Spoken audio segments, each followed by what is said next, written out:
The reason why I am so passionate about dyslexia is because of being a dyslexic person myself. I feel like I really understand that we have a responsibility to change the narrative around what we are delivering to young people in the classroom. Princess Beatrice was shocked and overwhelmed with tears when she received her DNA test results. But what she did next surprised everyone even more. This all began on Wednesday, May 21st, 2025. The royal family was troubled by a scandal that spread across the country. The family most affected was the ex-Duke of York and his former wife. That morning, news broke that their first child, Princess Beatrice, was adopted. This was surprising to everyone, especially to Beatrice herself. At 36 years old, Beatrice was a mother and a wife with her own life and family, including her daughter, Sienna Elizabeth. Everything seemed perfect. But this report disrupted the peace she had established. The seriousness of the claim and its potential impact on her life were deeply concerning. If the story were true, it would mean her life had been a lie.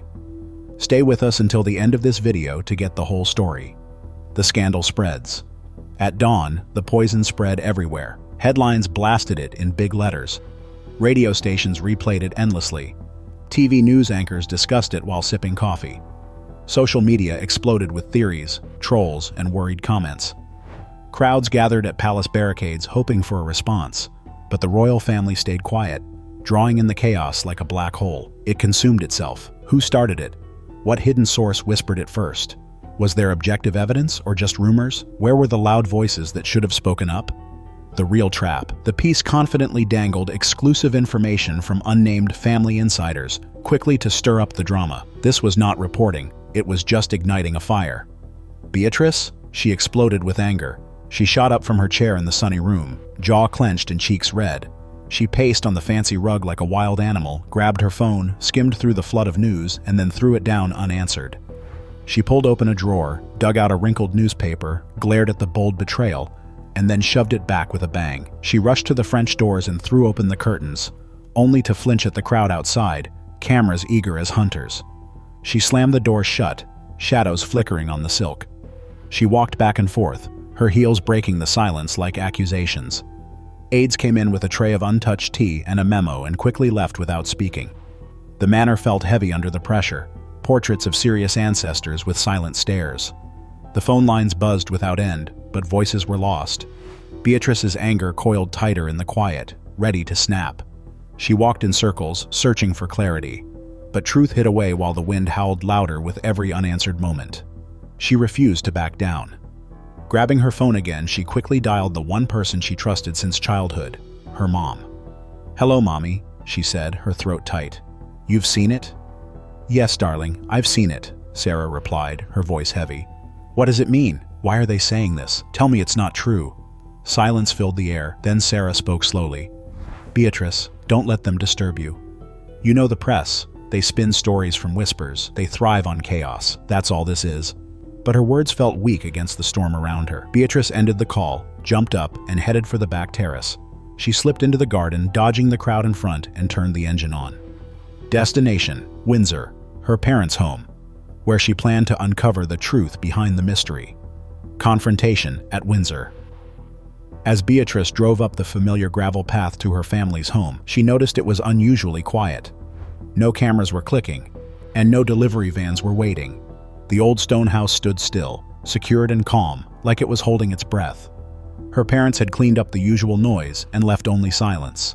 She walked in quickly, her heels making sharp sounds on the polished wood floor, heading straight to the dining room. Andrew and Sarah sat there like still paintings, tea steaming but untouched, their faces showing signs of a long, quiet day. Without saying hello, Beatrice positioned herself in front of them, her chin held high and her voice sharp. "Mommy," she asked pointedly, "who am I really?" The room fell silent, heavy and tense. Andrew fidgeted in his chair, looking at the mantel. Sarah nodded her fingers, meeting her daughter's gaze with sadness. "You are Beatrice," Sarah said firmly. "Our firstborn, our heart, that will never change." Andrew nodded slowly. "Exactly. Don't let anyone change who you are." But Beatrice stood her ground, eyes steady. "With all the rumors and stories, how do I know what's true?" Sarah rose gracefully and went to a cabinet. She took out an old cedar box with a worn latch. She placed it on the table and opened it. Inside were photos, little Beatrice wrapped in lace, taking her first shaky steps on the grass and a big grin in plaid clothes. "Here," Sarah said softly, spreading the photos out. "This is your story." "We've never lied to you, love. Never will." Andrew leaned closer, his voice calm. "We love you, Bea. That's what matters." Beatrice felt a weight lift. Time passed in that sunlit room. Cold tea was poured, stories were told, and she began to feel lighter. When she looked in the mirror, she took a deeper breath. Ahead remained chaos, but there was a bit of calm for now. At home, the pressure from the outside world felt like wolves at a feast, but she walked past it, steady. The quiet of the manor felt comforting instead of stifling. That day, she even picked up Sienna from school. Sienna's backpack swinging, laughter bubbling as they walked through the gates. Beatrice smiled, as if everything was okay. Days turned into weeks. The story lost its bite. Tabloids called it trash, and skeptics dismissed it. Beatrice rebuilt her life, feeling secure. She belonged. Then things took a turn. A month later, she felt a fever coming on. At first, it seemed harmless, just a spring cold. "It'll go away," she told Edo and the staff, forcing a smile. But it stuck around, bringing headaches and fatigue. Her energy faded, Eduardo noticed. One evening, as she lay on the couch with a wet cloth on her forehead, he stood by the window, arms crossed. "Bea, this isn't just a cold," he said, serious. "You need to see a doctor, tomorrow." She tried to smile, shaking her head. "It's just a bug." "I'll be dancing by morning. You've been saying that for days. I promise," she insisted. It will pass, but her headache grew sharper. By the end of the week, the fever kept her weak, and she spent more time lying down than moving. Eduardo's patience wore thin. On a gray morning, he entered her room, resolved. "Bea, we're going to the hospital now." She sat up, exhausted. "Edo, please, no arguments," he said gently but firmly. "We're going today." She looked at him, hoping for a change, but he was determined. "Edo," she said softly, "stop." He knelt in front of her, locking eyes. "You're burning up, you look weak, and I won't take a risk with you." She paused, then nodded slowly, a sigh escaping her lips. "Okay." He helped her dress, careful and gentle. Sienna climbed into the back seat, wide-eyed and quiet. Eduardo drove, words few, but he often held her hand, his warmth steadying her. The London clinic looked elegant but discreet. The staff guided them quickly, and Beatrice was taken to a sunny room. Eduardo spoke urgently to Dr. Carter in a quiet area. "She's had a fever for over a week," he said. "It won't go down, and she's getting weaker. We need a diagnosis." Carter wrote notes, calm and focused. "It could be a lingering virus. We'll do tests and blood work to find out what's wrong. Then we'll treat it." Beatrice nodded, feeling weak. "Got it." Nurses moved around her, taking her temperature, drawing blood, and checking her vitals. They wheeled her to another room for observation.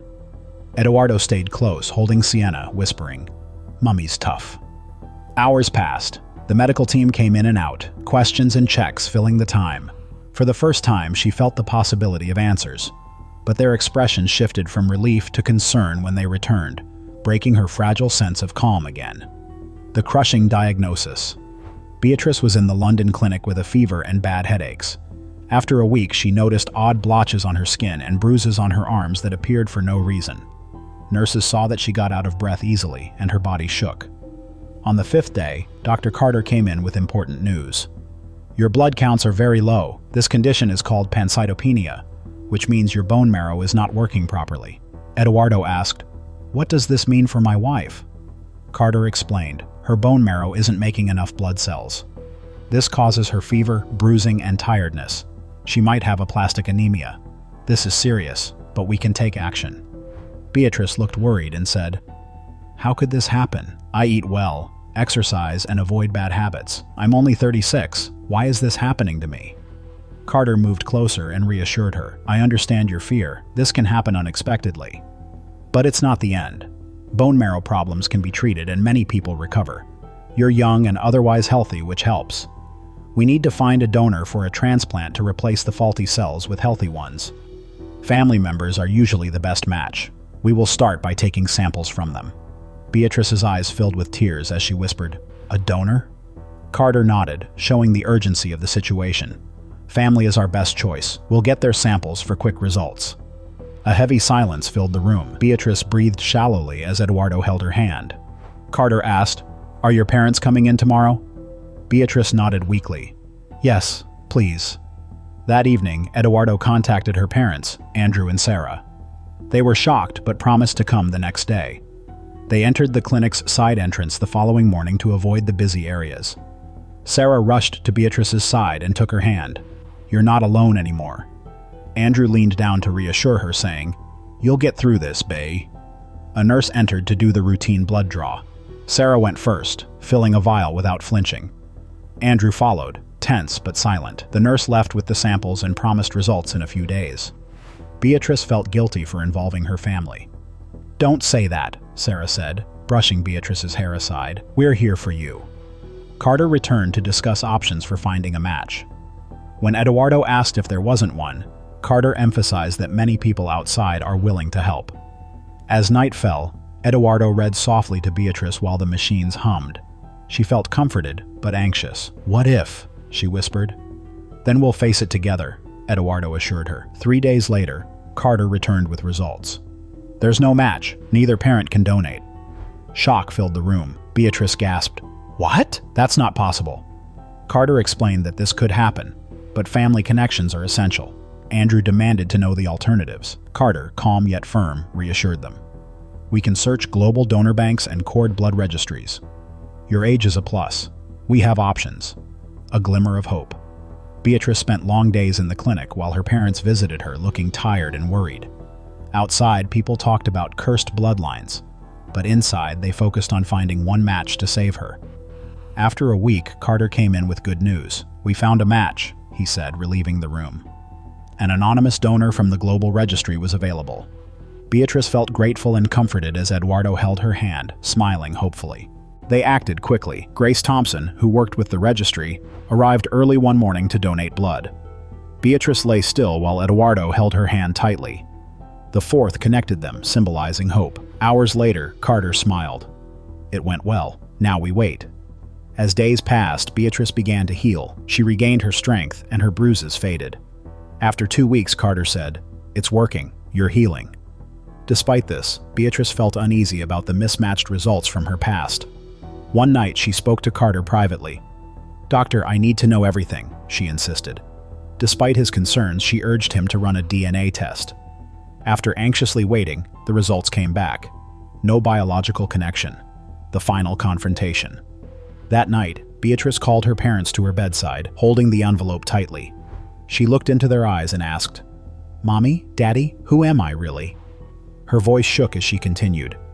I had doctors run a DNA test. Here is the proof. Sarah glanced at the paper, then at Andrew. Her face went pale. Love, it's not what you... Not what? Beatrice interrupted, her voice sharp. This shows it. You're not my parents. Andrew's calm broke. He turned away, rubbing his forehead in shock. Sarah's eyes filled with tears as she quietly said, We only wanted to protect you. You were so young, and your past was messy. We thought it was kinder. Kind? Beatrice cried, tears streaming down her face. You built my life on lies. 36 years.